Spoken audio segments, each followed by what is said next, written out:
আমার স্বামী আমার মেয়েকে বলছিল, প্রিয়া, তুমি কি আমার কথা মতো সব করতে রাজি আছো? তখন প্রিয়া উত্তর দিল, হ্যাঁ বাবা, আমি রাজি। তারপর প্রিয়া বলল, বাবা, আমি এখনো বিয়ে করতে চাই না। তার এই ইচ্ছাটা আমার কাছে একটু অদ্ভুত লাগলো।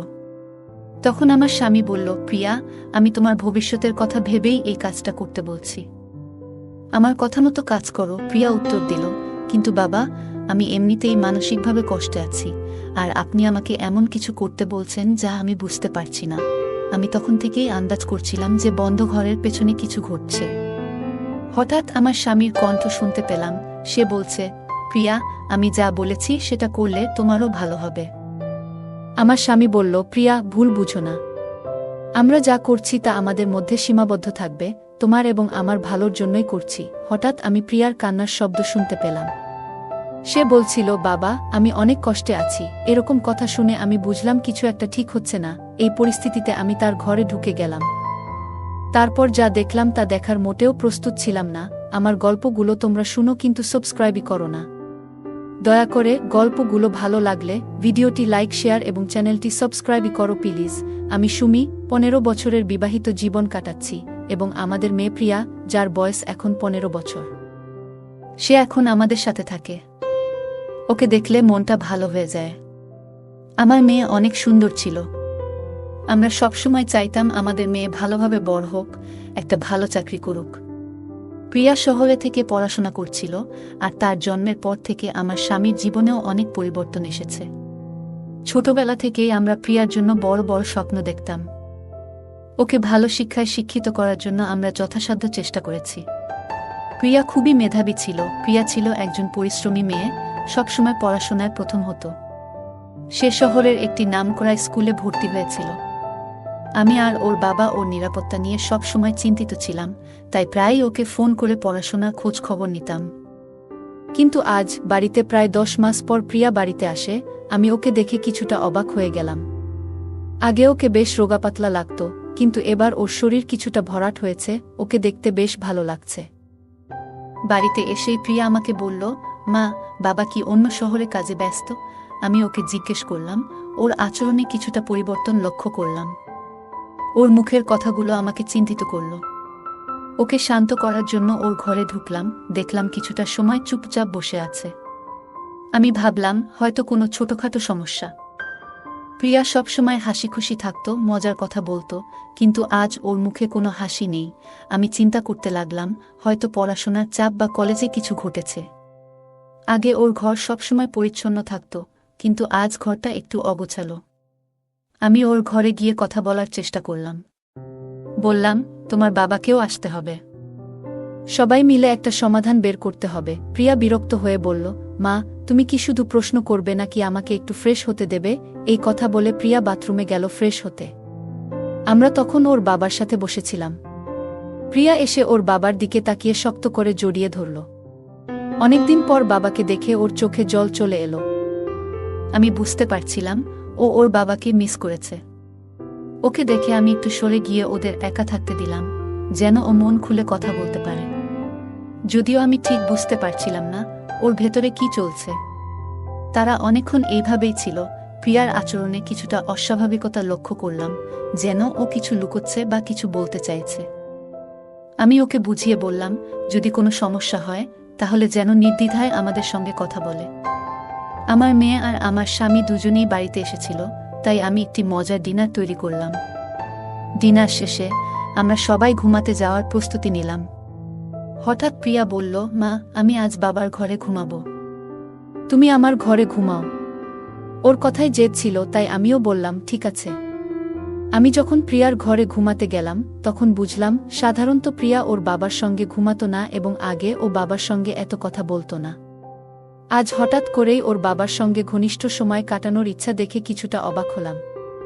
ভাবলাম, হয়তো ওর বাবার সঙ্গে কিছু গুরুত্বপূর্ণ কথা বলতে চায়।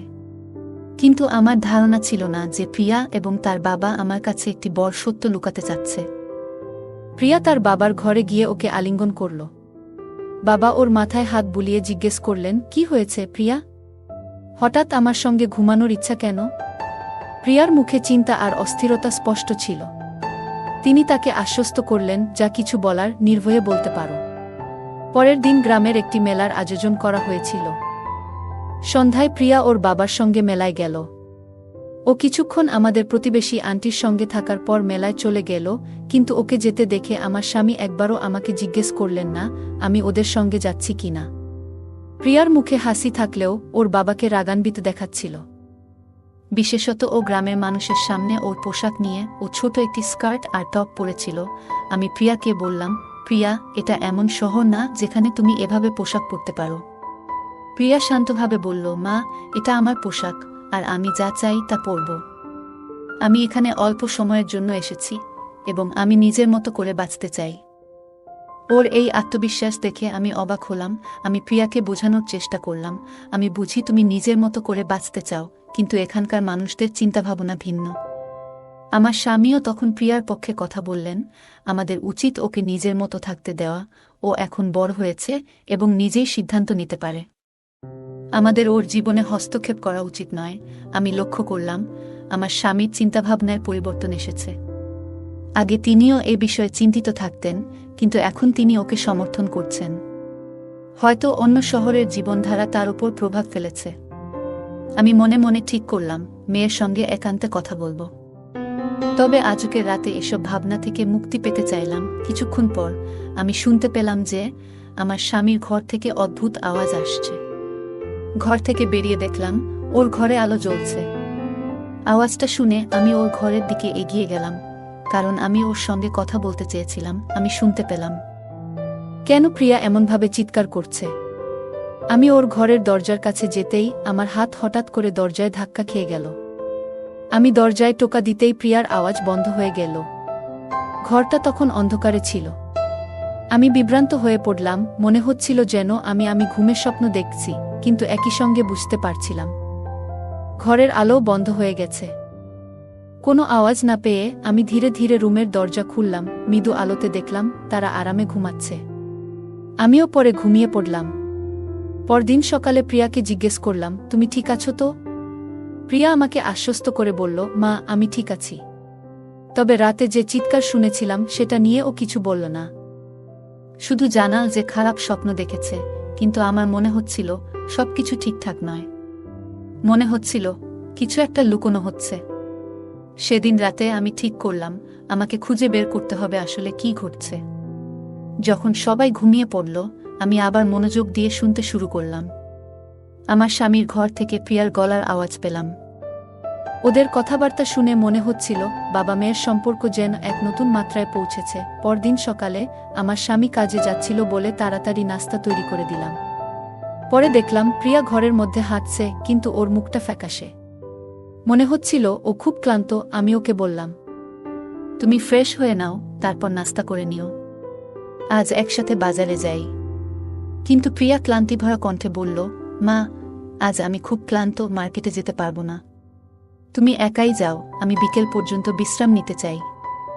আমি বাজার থেকে ফিরে ঘরে ঢুকতে গিয়ে দরজা খুললাম, কারণ জানতাম প্রিয়া বিশ্রাম নিতে চায়। আমি মুদির ব্যাগগুলো একপাশে রাখলাম এবং রান্নাঘরে কিছু সবজি নিয়ে এলাম। রান্নাঘরের দিকে যেতেই ভেতর থেকে মৃদু একটা আওয়াজ শুনতে পেলাম। মনে করলাম প্রিয়া হয়তো ঘুম থেকে উঠে গেছে। রান্নাঘরে ঢুকে আমি যা দেখলাম তাতে চমকে উঠলাম। প্রিয়া তার হাতে ময়দা মাখছে, আর তার বাবা ওর পাশে দাঁড়িয়ে আছেন, ময়দা মাখাতে সাহায্য করছেন। আমি কখনো দেখিনি ওদের দুজনের মধ্যে এমন ঘনিষ্ঠতা। দৃশ্যটা দেখে মনে হচ্ছিল যেন ওদের সম্পর্কের মধ্যে কিছু পরিবর্তন এসেছে, যা আগে কখনো ছিল না। আমি লক্ষ্য করছিলাম যে বাবা মেয়ের মধ্যে কি চলছিল। হঠাৎ দেখলাম প্রিয়ার বাবা ওকে বলছেন, দেখো, এভাবে আটা মাখতে হয়। আজ আমার স্বামী কাজে বেরিয়েছিলেন। সাধারণত তিনি কাজে গেলে কয়েকদিন পর বাড়ি ফিরতেন, কিন্তু সেদিন তিনি অপ্রত্যাশিতভাবে তাড়াতাড়ি বাড়ি ফিরে আসেন, যা আমার কাছে একটু অদ্ভুত লাগছিল। রাতে প্রিয়া সবসময় তার বাবার ঘরে ঘুমাতো, আর আমি প্রিয়ার ঘরে। তার বাবার আচরণে কিছু একটা অস্বাভাবিকতা ছিল, যা আমাকে সন্দেহ করতে বাধ্য করেছিল। সেদিন রাতে আমি আবারও প্রিয়ার বাবার গলা শুনলাম, প্রিয়া, আমি আজ তোমাকে আটা মাখানো শিখিয়েছি, কিন্তু তোমার শেখার অনেক কিছু বাকি আছে। ভবিষ্যতে তোমার জন্য আরও কিছু আছে যা আমি শিখাবো। তুমি আজ রাতে প্রস্তুত থেকো। তার কথা শুনে আমি বিভ্রান্ত হয়ে পড়লাম, বুঝতে পারলাম না তিনি আসলে কি বলতে চাইছেন। প্রতিদিনের মতো প্রিয়া আবারও তার বাবার ঘরে ঘুমাতে গেল, আর আমি ওর ঘরে রইলাম। তবে সেদিন রাতে আমি ঠিক করলাম কিছু একটা খুঁজে বের করব। রাত গভীর হলে আমি ঘর থেকে বেরিয়ে ওদের ঘরের দিকে মনোযোগ দিলাম। দেখলাম ঘরের আলো জ্বলছে। আমি বাইরে দাঁড়িয়ে শুনতে লাগলাম। শুনলাম আমার স্বামী বলছেন, প্রিয়া তুমি কি প্রস্তুত? প্রিয়া উত্তর দিল, পাপা আমি এখনই বিয়ে করতে চাই না। ওর কথা শুনে আমি একটু অবাক হলাম। এরপর আমার স্বামী বললেন, তুমি যদি আমার কথা শোনো এটা তোমার ভবিষ্যতের জন্য ভালো হবে। প্রিয়ার কাপা কণ্ঠে বলল, বাবা আমি আগে থেকেই সমস্যায় আছি, আপনি আমাকে এমন কিছু করতে বলছেন যা আমি বুঝতে পারছি না। প্রিয়ার কণ্ঠ শুনে আমার ভেতরটা কেঁপে উঠল। আমার মনে হচ্ছিল কিছু একটা লুকানো হচ্ছে। প্রিয়ার বাবার গলা শুনতে পেলাম, প্রিয়া তুমি চিন্তা করো না, সবকিছু ঠিক হয়ে যাবে। এরপর আমি প্রিয়ার কান্নার শব্দ শুনতে পেলাম। সে বলছিল, বাবা আমি আর থাকতে পারলাম না। দরজার কাছে গিয়ে টোকা দিলাম। দরজা খুলে যা দেখলাম তাতে আমি স্তম্ভিত হয়ে গেলাম। প্রিয়া আর তার বাবা ভেতরে ছিলেন। দৃশ্যটা অদ্ভুত ছিল। মুহূর্তেই বুঝতে পারলাম এখানে কিছু অস্বাভাবিক ঘটছে। আমি দ্রুত দরজা বন্ধ করে বাইরে চলে গেলাম। শ্বাস নিতে পারছিলাম না। বুঝতে পারছিলাম এটা আরেকটা দিনের মতো নয়। মনে হলো যেন পায়ের নিচ থেকে মাটি সরে গেছে। আমার মেয়ে প্রিয়া সাজগোজ করে ঠিক যেন বিয়ের কনের মতো বসে আছে, আর আমার স্বামী তার গায়ে গয়না পরিয়ে দিচ্ছে। এ দৃশ্য দেখে আমি পুরোপুরি হতবাক হয়ে গেলাম। কিছুই বুঝতে পারছিলাম না। হঠাৎ চিৎকার করে উঠলাম, এখানে কি হচ্ছে? আমার স্বামীও আমার উপস্থিতিতে অবাক হয়ে গেল এবং বলল, সুমি তুমি এখানে কি করছো? আমি অবিলম্বে প্রিয়ার দিকে ফিরে জিজ্ঞেস করলাম, তুমি কনের মতো সেজেছ কেন? আমার মন রাগে ফেটে যাচ্ছিল। আমি বললাম, তোমরা সব সীমা অতিক্রম করেছ। এটা কি হচ্ছে? এমন কাজ কেন করছো? আমার চিৎকার শুনে প্রিয়া কান্নায় ভেঙে পড়ল এবং বলল, মা তুমি কি বলছো? কেন আমাদের পবিত্র সম্পর্ককে কলঙ্কিত করছো? ওর কথা শুনে আমি কিছুক্ষণ চুপ করে গেলাম। তারপর বললাম, আমি সব শুনেছি।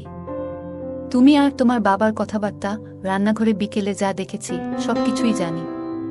আমার স্বামী তখন বললেন, সুমি শান্ত হও।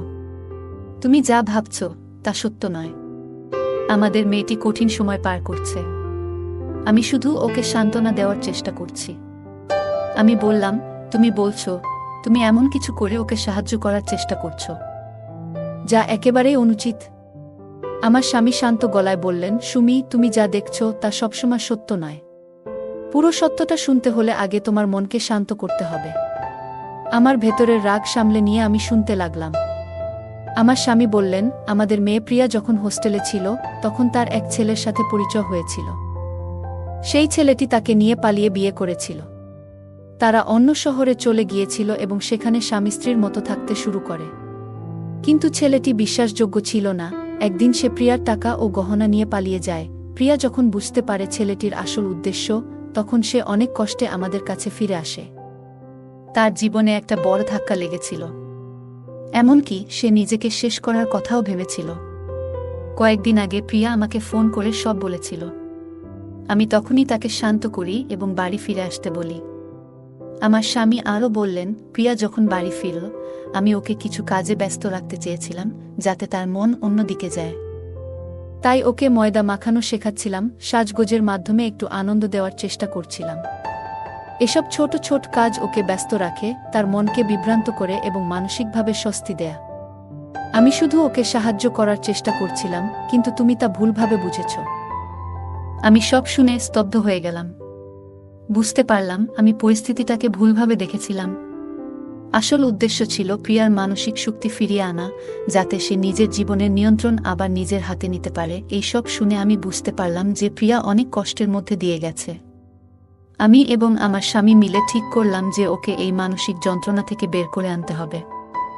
একজন অভিভাবক হিসেবে প্রিয়ার বাবাও একইভাবে তার পাশে দাঁড়িয়েছে, কারণ এই ধরনের পরিস্থিতিতে মা বাবার ভূমিকা খুবই গুরুত্বপূর্ণ। আমরা দেখেছি সমাজে ছেলে ও মেয়ের মধ্যে সম্পর্ক তৈরি হলে নানা ধরনের ঘটনা ঘটে। শুরুতে সবকিছু ঠিক থাকলেও সময়ের সাথে সাথে তাদের মধ্যে দূরত্ব তৈরি হতে পারে এবং কখনো কখনো তারা একে অপরের থেকে বিচ্ছিন্ন হওয়ার সিদ্ধান্ত নিতে পারে।